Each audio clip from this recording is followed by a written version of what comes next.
ನೀವು ನೋಡ್ತಾ ಇದ್ದೀರಾ ಸಿಬಿಟಿ ಕನ್ನಡ ಟಿವಿ. ತಾಲೂಕಿನ ಉಳಿವಾನ ಗ್ರಾಮ ಸಮೀಪ ಇರುವ ರೈತ ಸಮುದಾಯ ಭವನದಲ್ಲಿ ಮರಿಲಿಂಗನದೊಡ್ಡಿ ಎಂಎಸ್ ರಘುನಂದನ್ ಹಿತೈಷಿಗಳ ಬಳಗ ಮತ್ತು ಜೆಡಿಎಸ್ ಕಾರ್ಯಕರ್ತರು ಆಯೋಜಿಸಿದ ಮಂಡ್ಯ ಜಿಲ್ಲಾ ಜೆಡಿಎಸ್ ವಕ್ತಾರ ಹಾಗೂ ಮನ್ಮುಲ್ಲಾ ಉಪಾಧ್ಯಕ್ಷರ ಮತ್ತು ಹೈಕೋರ್ಟ್ ವಕೀಲರಾದ ಎಂಎಸ್ ರಘುನಂದನ್ ಅವರ ಜನ್ಮ ದಿನಾಚರಣೆಯನ್ನು ಸರಳವಾಗಿ ಆಚರಿಸಲಾಯಿತು.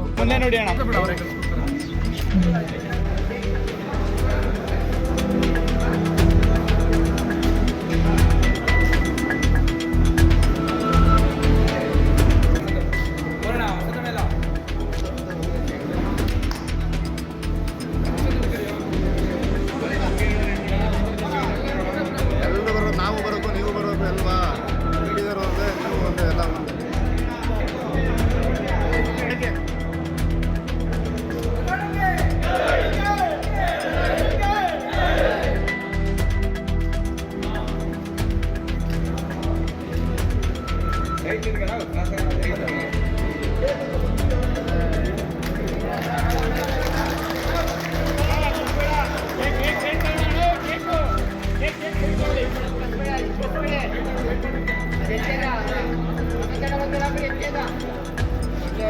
नहीं दोस्त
ಓಪನ್ ಮಾಡ್ರಿ.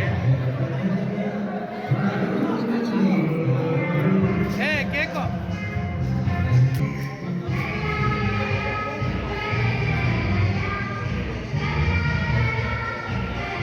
ರೀತಿಯ ಮನ್ಮೂಲ್ ಉಪಾಧ್ಯಕ್ಷರಾದಂತ ರಘುನಂದನ್ ಅವರು ಹುಟ್ಟುಹಬ್ಬದ ಪ್ರಯುಕ್ತ ಇವತ್ತು ಎಲ್ಲ ಅವರ ಅಭಿಮಾನಿಗಳು ಮಂಡ್ಯ ತಾಲೂಕಾದ್ಯಂತ ಬಂದು ಇವತ್ತು ಅವ್ರಿಗೆ ವಿಶ್ ಮಾಡ್ತಾ ಇದೀವಿ.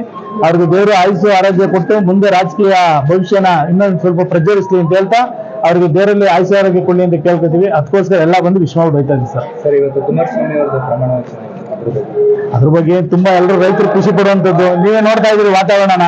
ನೀರಾವರಿ ಸಚಿವರಾಗ್ತಾ ಇದ್ರೆ ನಮ್ಮ ಅಣ್ಣವರು, ಅದೇ ರೀತಿ ಕಟ್ಟೆನ KRS ತುಂಬಿ ನಮ್ಮ ಎಲ್ಲರ ಜೀವನ ಆಡಿಯುವಂತ KRS ಸಮಸ್ಯೆ ಅತಿ ಬೇಗ ಬಗೆಹರಿಸ್ತಾರೆ ನಮ್ಮ ಕುಮಾರಣ್ಣ ಅಂತ ಹೇಳ್ತಾ ಅತಿ ಬೇಗನೆ ದೇವರು ಆಯುಷ್ಯ ಆರೋಗ್ಯ ಕೊಟ್ಟು ನಮ್ಮ ಕುಮಾರಣ್ಣಗೆ ಒಳ್ಳೆ ಭವಿಷ್ಯ ಇದೆ. ಇಲ್ಲಿ ಮಂಡ್ಯ ಜಿಲ್ಲೆಯಲ್ಲಿ ಇವತ್ತು 2,80,000 ಲೀಡ್ಗಿಂತ ಅಧಿಕವಾಗಿ ನಮ್ಮ ಕುಮಾರಣ್ಣ ಗೆಲ್ಸಿದೀವಿ. ದೇವರು ಒಳ್ಳೊಳ್ಳೆ ಕೆಲಸನ ಮಾಡ್ತಾರೆ ಅನ್ನೋ ಆಶಾಭಾವನೆ ನಾವೆಲ್ಲ ಇಟ್ಕೊಂಡು ನಾವು ಕುಮಾರಣ್ಣ ಮೇಲೆ ನಂಬಿಕೆ ಇಟ್ಟು ಕೆಲಸ ಮಾಡ್ಕೊಂಡು ಹೋಗ್ತೀವಿ ಸರ್. ಮೋದಿ ಕರ್ನಾಟಕಕ್ಕೆ ಕುಮಾರಣ್ಣ.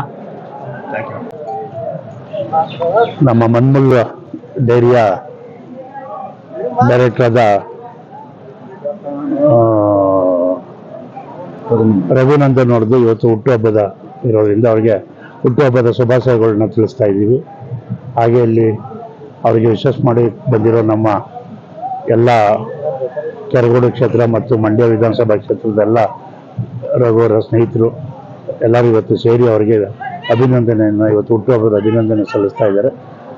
ಅದರ ಜೊತೆಯಲ್ಲಿ ಇವತ್ತು ನಮ್ಮ ನಾಯಕರಾದ ಈ ರಾಜ್ಯದ ಮಾಜಿ ಮುಖ್ಯಮಂತ್ರಿಗಳಾದ ಹಾಗೂ ನಮ್ಮ ಎಲ್ಲರ ನೆಚ್ಚಿನ ನಾಯಕರಾದ HD ಕುಮಾರಸ್ವಾಮಿ ಅವರು ಇವತ್ತು ಸಂಜೆ 7:00 ನರೇಂದ್ರ ಮೋದಿಯವರು ಪ್ರಧಾನಮಂತ್ರಿ ಸ್ವೀಕಾರದ ಸಮಾರಂಭದಲ್ಲಿ ತಾವು ಸಹ ಇವತ್ತು ಕ್ಯಾಬಿನೆಟ್ ದರ್ಜೆಯ ಮಂತ್ರಿಗಿರಿ ಇವತ್ತು ಅವ್ರಿಗೂ ಆಗ್ತಾ ಇರೋದ್ರಿಂದ ಇವತ್ತೆಲ್ಲರಿಗೂ ನಮ್ಮ ರಾಜ್ಯದ ಜನತೆಗೆ ತುಂಬ ಖುಷಿ ಮತ್ತು ಸಂತೋಷ. ಅದಕ್ಕೋಸ್ಕರ ಅವ್ರಿಗೂ ಅಭಿನಂದನೆ ಸಲ್ಲಿಸಿ ನಮ್ಮ ಚಾಮುಂಡೇಶ್ವರಿ ತಾಯಿ ಅವರಿಗೆ ಒಳ್ಳೇದು ಮಾಡಲಿ. ಮುಂದೆ ಈ ರಾಜ್ಯಕ್ಕೆ ಮತ್ತು ಈ ಜಿಲ್ಲೆಗೆ ಅವ್ರು ಅಂದ್ಕೊಂಡಿರೋ ಹಾಗೆ ಹೆಚ್ಚಿನ ರೀತಿಗಳಲ್ಲಿ ಕೆಲಸಗಳು ಮಾಡಿ ಮಂಡ್ಯ ಜಿಲ್ಲೆ ಅಭಿವೃದ್ಧಿಗೆ ಕಾರಣಕರ್ತರಾಗಲಿ ಅಂತೇಳಿ ಮುಂದೆ ಅವ್ರಿಗೆ ಆರೋಗ್ಯ ಆಯುಸ್ಸನ್ನು ಭಗವಂತ ಪ್ರಾಪ್ತಿ ಮಾಡಲಿ ಅಂತೇಳಿ ಅವ್ರಿಗೆ ಒಳ್ಳೇದಾಗಲಿ ಅಂತ ನಾವು ವಿಶ್ವಾಸ ಮಾಡ್ತಾ ಇದ್ದೀವಿ.